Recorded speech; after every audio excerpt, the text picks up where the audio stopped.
Good morning दोस्तों। आज की इस बायोलॉजी क्लास में आपका स्वागत है। आज हम पढ़ेंगे न्यूट्रिशन। न्यूट्रिशन जो है हमारे शरीर में जैविक अजैविक क्रियाओं को संचालित करता है और हमारे शरीर में जो विटामिन्स है, फैट है और जो भी मिनरल्स हैं, इन सब का एक विशिष्ट कार्य होता है हमारे शरीर में। तो आपको बता दें, न्यूट्रिशन को 7 भागों में विभाजित किया गया है। कितने भागों में विभाजित किया गया है? 7 भागों में विभाजित किया गया है। इसमें हम देखेंगे carbohydrate, fat, protein, water, mineral और फाइबर। इन 7 भागों में इसे विभाजित किया गया है। सबसे पहले हम देखेंगे कार्बोहाइड्रेट और प्रोटीन वसा, जो हमारे शरीर में बहुत ही ज़्यादा आवश्यक है और बहुत ही ज़्यादा कार्य करता है। इसलिए इसे कार्बनिक पदार्थ, इसमें कार्बन की मात्रा अधिक होती है, इसलिए इसे कार्बनिक पदार्थ कहते हैं, ऑर्गेनिक मैटर बोलते हैं। और विटामिन्स है विटामिन्स और फाइबर जो हैं ये अकार्बनिक मैटर है।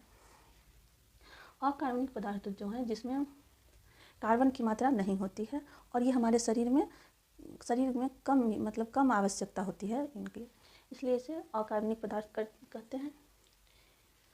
इसके बाद हम देखेंगे न्यूट्रिशन को 2 भागों में विभाजित किया जाता है, मैक्रो न्यूट्रिशन और माइक्रो न्यूट्रिशन। तो देखेंगे न्यूट्रिशंस, पोषक को 2 भागों में विभाजित किया गया है, मैक्रो न्यूट्रिशंस और माइक्रो न्यूट्रिशंस। माइक्रो में आता है प्रोटीन, लिपिड्स, वाटर, कार्बोहाइड्रेट। इसे बृहद पोषक तत्व बोलते हैं। क्या बोलते हैं? इसे बृहद पोषक तत्व बोलते हैं। और माइक्रो न्यूट्रिशंस में को दिख रहा था, इसमें विटामिन, मिनरल्स, जिसे लघु पोषक तत्व बोलते हैं। इसको बृहद पोषक तत्व के अपेक्षा में लघु पोषक तत्व जो होते हैं हमारे शरीर में, इसकी कम आवश्यकता होती है और फैट्स, प्रोटीन, इस सब की आवश्यकता हमारे शरीर में अधिक होती है। तो इतना तक समझ में आ गया होगा। फिर नेक्स्ट चलते हैं। हाँ, तो फ्रेंड्स हम देखे हैं न्यूट्रिशन को, हमारे जो पोषक तत्व हैं हमारे शरीर के विकास के लिए जो कार्य करते हैं उसे हम 7 भागों में विभाजित किए। इसके बाद हम देखे लघु स्तर पे और बृहत स्तर पे हमारे कौन कौन से विटामिन्स, कौन कौन से न्यूट्रिशन आते हैं, वो हम देखे हैं। इसके बाद हम देखेंगे जो विटामिन्स हैं वो कैसे कार्य करता है हमारे शरीर पे, कैसे कैसे कार्य करता है, कौन कौन से चीज़ों का निर्माण करता है, वो हम देखेंगे। तो ये देखते हैं, ये ऊर्जा का उत्पादन करता है, एनर्जी प्रोड्यूस करता है। क्या करता है? एनर्जी प्रोड्यूस, हमारे शरीर में ऊर्जा का प्रदान करता है, जिससे हम ऊर्जावान होते हैं और कोई कार्य करते हैं। फिर ये जो है निर्माण पदार्थ यानी बिल्डिंग सब्सटेंस करता है। क्या करता है? बिल्डिंग सब्सटेंस करता है, निर्माण करता है, जैसे सेल के निर्माण में ये और भी शरीर के जो भी अंग है उसके निर्माण में ये कार्य करता है।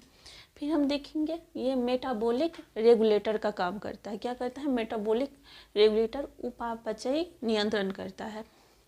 उपापचय नियंत्रण क्या होता है वो हम आपको बता दें। उपापचय नियंत्रण जो होता है, अगर हम कोई भी चीज़ जैसे चीनी हो, नमक हो या कुछ भी अगर हम ज़्यादा या कम खा लेते हैं तो उसे मेंटेन करता है।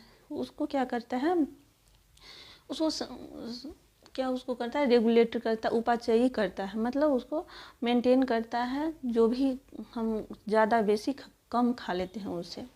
इसके बाद हम देखेंगे आनुवांशिक पदार्थ में भी ये कार्य करता है, हमारे DNA RNA को भी ये बनाने में कार्य करता है, जिससे हमारे बच्चे जो है वो स्वस्थ और अच्छे बनते हैं।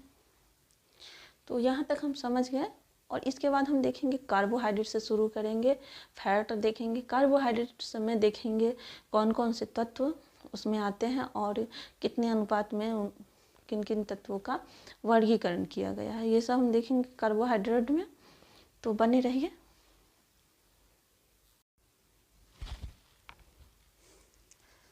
तो हम देखते हैं कौन कौन से तत्व इस कार्बोहाइड्रेट में पाए जाते हैं और इसका अनुपात कितना होता है। ये एग्ज़ाम ऑब्वियस से इम्पोर्टेंट है, क्योंकि एग्ज़ाम में आया हुआ था कि कार्बोहाइड्रेट जो जिसमें कार्बन, हाइड्रोजन, ऑक्सीजन है, इसका अनुपात कितना है।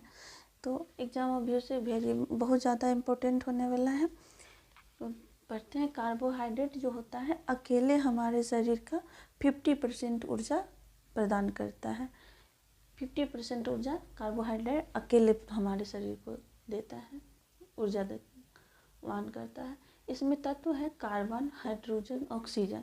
ये 1:2:1 के फॉर्म में रहता है। इसके बाद हम देखेंगे कि कार्बोहाइड्रेट्स का प्रकार कितना होता है, कितने प्रकार के कार्बोहाइड्रेट्स हमारे शरीर में के लिए आवश्यक होता है। तो देखेंगे मोनोसेकेराइड, सबसे पहला है मोनोसेकेराइड। ये जो है सबसे सरल तत्व होता है, सबसे सरल तत्व होता है मोनोसेकेराइड। इसके रंगहीन होता है और ये जो है पानी में घुलनशील होता है। पूछेगा कि कौन सा मोनोसेकेराइड पानी में वाटर में घुलनशील होता है या नहीं, तो हम बताएंगे मोनोसेकेराइड वाटर में घुलनशील होता है। फिर हम देखेंगे ये मीठा होता है स्वाद में, और इसका एग्जाम्पल में हम देखेंगे ये ग्लूकोज, फ्रक्टोज और ग्लैक्टोज।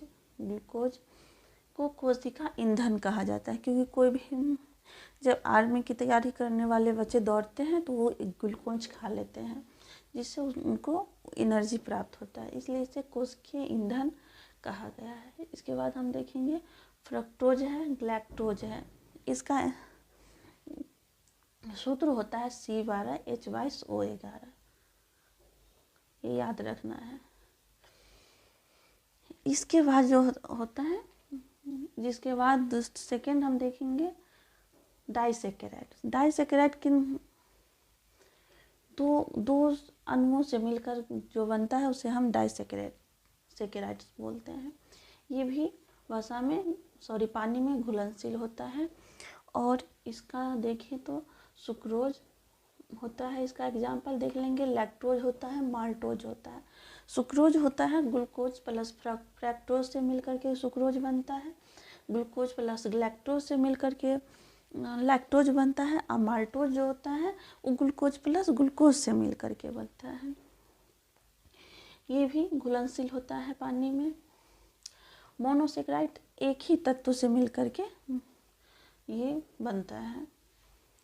फिर हम तीसरा इसका कार्बोहाइड्रेट्स का तीसरा प्रकार है पॉलीसेकेराइड्स। पॉलीसेकेराइड्स जो होता है वो 10 से अधिक अणुओं से मिलकर के बनता है। कितने अणुओं से मिलकर बनता है? 10 से अधिक अणुओं से मिलकर के बनता है। और ये अघुलनशील होता है, ये पानी में घुलता नहीं है। इसका एग्जाम्पल देखेंगे सेल्यूलोज। सेल्यूलोज जो होता है, जो पेड़ पौधों से प्राप्त होता है, ये हमारे पृथ्वी पर सबसे अधिक पाया जाता है और ये शरीर में जल्दी घुलता नहीं है। देखिए इसका एग्जाम्पल में से काइटिन आता है, स्टार्च और ग्लाइकोजन। इसका रासायनिक सूत्र होता है C6H12O11 और ब्रैकेट में N। ये ग्लाइकोजन होता है वो किससे प्राप्त होता है, तो आपको बता दीजिए। जो ग्लाइकोजन होता है वो यकृत से प्राप्त होता है।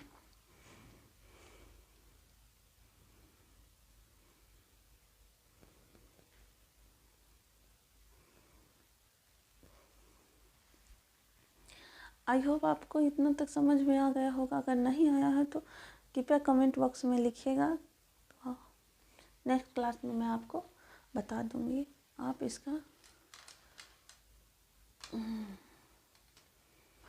इसको देख सकते हैं। पॉलीसेकेराइड्स जो मैं आपको बताई हूँ, ये 10 से अधिक अणुओं से मिलकर के बनता है और ये अघुलनशील होता है। और इसका एग्जाम्पल सेल्यूलोज, काइटिन, स्टार्च और ग्लाइकोजन होता है। इसके एग्जाम्पल रासायनिक सूत्र इसका देख लेना है C6H12O5N। ग्लाइकोजन है, ये यकृत से प्राप्त होता है। ग्लाइकोजन जो यकृत से प्राप्त होता है। सेल्यूलोज पेड़ पौधों से प्राप्त होता है। आई होप यहाँ तक समझ में आ गया होगा। कृपया कमेंट बॉक्स में लिखिएगा कैसा लगा आपको। धन्यवाद।